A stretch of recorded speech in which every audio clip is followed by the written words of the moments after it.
fruit babies, and yeah. So we have all this.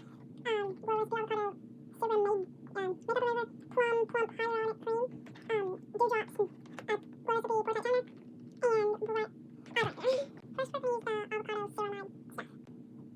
This girl literally said we're gonna smell like a fruit basket. Okay, so how to, I smell like avocado. It doesn't actually smell like avocado. It doesn't. I said avocado. Now we're gonna use the hyaluronic cream aka moisturizer.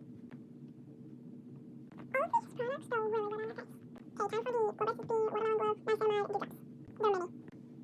Now we're gonna use the Glow Recipe Guava Vitamin C Bright Eyes Gel Cream. And it's supposed to smell like guava, honey bunch. Okay, maybe it is guava.